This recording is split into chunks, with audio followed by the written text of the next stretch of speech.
Good morning, everyone. This is Corey Hinkle with your Ankerstar Wealth Daily Update. I know you might be wondering about the oil markets due to some of the developments from over the weekend, and I'm going to hit on that. I'm also going to show you what gold and silver and Bitcoin are doing. I'm going to teach you a little bit about how the United States thinks about energy and energy production more broadly as well. But first, I must remind you this is a financial education presentation. You must do your own due diligence before acting on anything you hear in this presentation. More disclaimer information can be found on AnkerstarWealth.com, and the opinions expressed are mine and mine alone. All right, the markets are very nicely today. The Dow Jones leading the way with companies like Nike, Caterpillar. There's, I think, Chevron in there. Here we can check that really quick. Which of our Dow components are leading the way higher? JP Morgan as well. Um, Goldman Sachs, Chevron, Amazon in there too, American Express, Visa.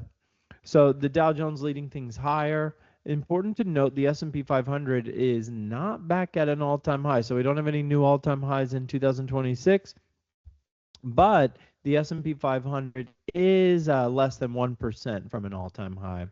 All right, jumping over, we did see over the weekend some uncertainty enter the oil markets around leadership in Venezuela. Who controls Venezuela's oil now? So Venezuela's oil has been controlled by a state-run company, if you want to call it that, a state-run entity since the 1970s. They do have some partnerships with other companies globally, so not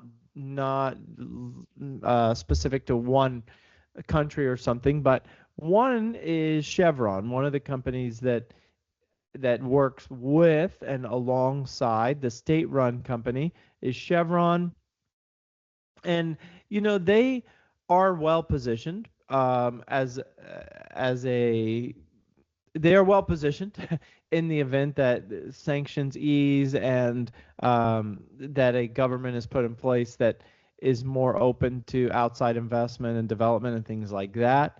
It's totally unclear at this point whether anything like that would happen or really even benefit Chevron.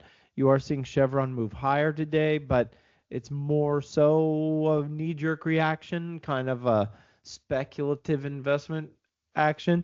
Chevron's not an expensive stock, so it's fine to buy it, at these levels anyway. But the move today is not a reflection of some specific benefit that they've received. I did want to hit this. United States energy production has actually been a net export since 2019. So if you look at now, you can see that we're still importing in 2019. The only thing we were left importing was crude oil, but even the crude oil imports, which is that maroon, or I don't know, the top line there, um, even that has been falling at this point. If you kind of net all these lines together, you can see that total energy production surpassed energy consumption in 2019 for the United States. This is one of the reasons that energy has remained cheap. If you go back to the mid 2000s, call it 2005 to 2010, energy prices were really tough to control, and at that time we were very large importers of energy, and so we didn't have as much control or influence over that. But today we do, regardless of what happens in Venezuela. Now, Venezuela does have, they show you this, Venezuela does have the largest proven reserve globally, if you look by country.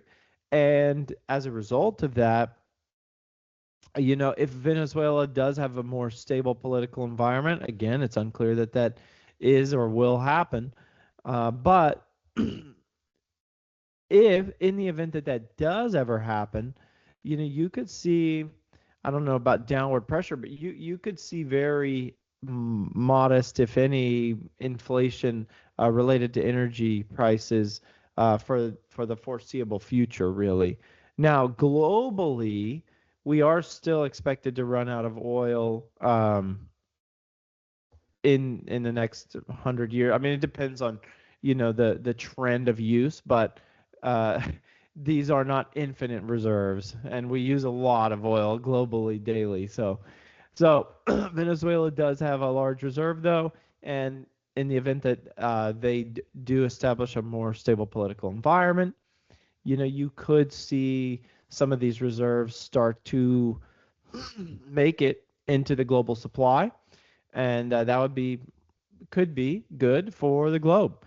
It's important to note that Warren Pies over at 314 Research, they've been tracking things a little different. They've been tracking, tankers and just what oil is already out and about around the globe, kind of in transit.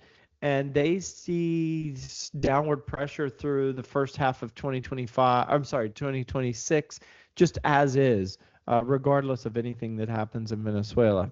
So, you can expect stable oil prices throughout the first half of the year, sort of aside from what's going on over the weekend in Venezuela.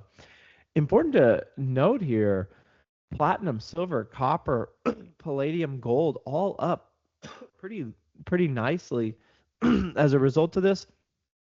I mean, what is this? This more geopolitical uncertainty. You don't know the domino effects of some of these things that take place. Bitcoin up as well at its highest levels since, we'll call it December 25th. And for the first time, Bitcoin's sort of sustaining some strength, really for the first time since November. So, not bad for Bitcoin on its own. That's all I have for you today. The market is continuing higher as I spoke. So we are approaching all-time highs, potentially even getting new all-time high today. I hope everyone has a wonderful day out there. If you have any other questions or anything you want to hear from us, please let us know. And otherwise, we look forward to seeing you soon. Have a good one.